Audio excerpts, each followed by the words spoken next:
that we are raising, that we are thinking, that the world is thinking, the most loud voice, in fact, is coming inside from India. The people who are seeing and watching what's happening. Now, if you go to the next slide, is it first time that it's happening? No. There is a litany of using terror incidents for political ends. This is important, that these terror incidents have an objective, a political objective.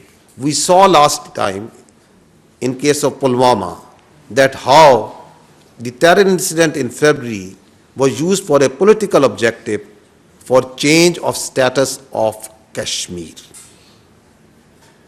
And we are seeing now that a terror incident, that an incident that happened in Pahalgam is being used for the purpose of Indus Water Treaty, for distracting the Pakistan's continuous and very hardly fought and won war on the terrorism, the CT effort of Pakistan, and the efforts, the successful efforts for reviving the economy.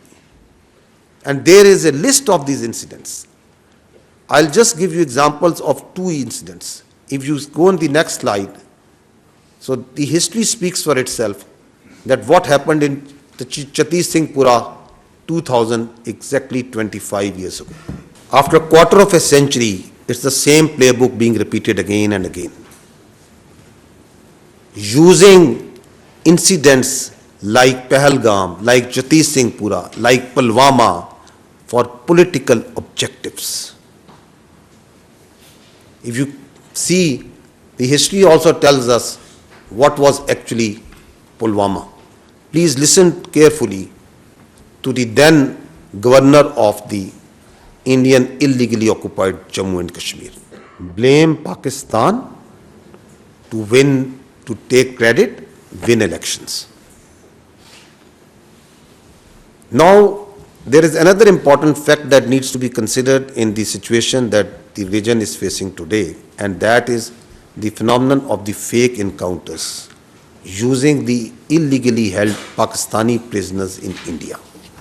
We have the reports, we have the information that hundreds of Pakistanis being held by the Indians in different jails and locations are used and fake encounters projected as terrorists and infiltrators.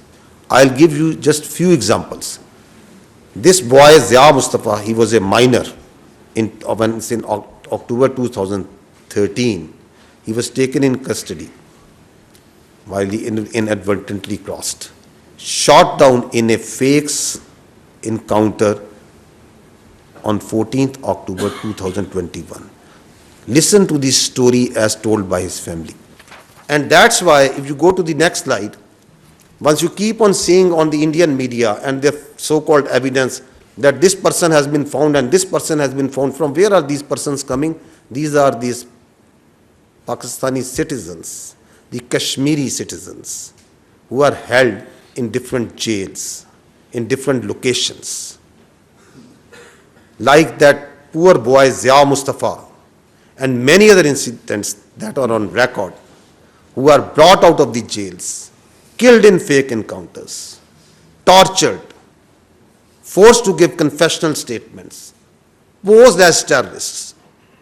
This is the facts, this is the reality of what's going on behind all these incidents. Next, I would like to say few words and take a few minutes on the state-sponsored, the Indian-sponsored and abetted terrorism in Pakistan. The leaders of multiple terrorist groups operating in Balochistan, who having after surrendered, are revealing in detail that how they were funded, they were helped, and how their sponsorship was done by India. In the next slide, you can see a terrorist operating and sponsored by India, Aslam Achu in Indian hospital, and an Indian provided passport of Afghanistan office. in next slide, you can see that once the Jafar Express happened, the internationally recognized terrorist organization BLA, his spokesperson, where was he sitting? He was sitting on Indian channels, wearing a mask, coming on multiple Indian channels, and glorification of a terrorist act, which, by the way, the state of India has not shown any concern or condemned so far. This is again very interesting. This footage that the Indian TV channels showed was made by the terrorists once actually the Jafar Express ID was blown. So this was only available with terrorists. And who are the first electronic channels who started showing it? It's the Indian channels. This is vehement, clear glorification of terrorism being done in Pakistan.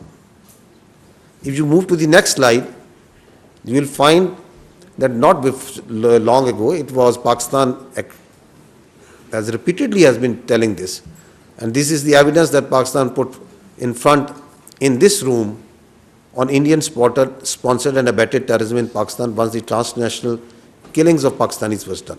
And is it only restricted to Pakistan? No, it's not. It's transnational. Listen to what the other parts and the leaders of the other countries are saying. So once we say that we have got nothing to do with Pahalgam, and once we say the only way out is an independent, credible, transparent investigation, we have strong reasons, empirical evidence and facts on the basis of which we are saying. Now, see, if you come to the next slide, if you remember that once the National Security Council issued its declaration on 24th April, it clearly said that Indian attempts to inject volatility in the environment along Pakistan's eastern border is aimed at distracting Pakistan's counter-terrorism efforts. And on night 25th, 26th, within 48 to 72 hours, its manifestation was clear. The largest tashkeel of Fitna al-Khawarij terrorists was taken down. 71 were sent to hell. This proxy of the Indians, the largest tashkeel, was launched, and alhamdulillah, the Pakistan security forces and the intelligence agencies, being vigilant, took them down. Because we have credible intelligence that Indians, post-Pahalgam, have tasked all their proxies to undertake terrorist acts everywhere in Pakistan. Whether these proxies are operating in Balochistan and along the other parts of Pakistan. One of the clear evidence of these proxies and these cells I presented in detail yesterday. Just to refresh your minds,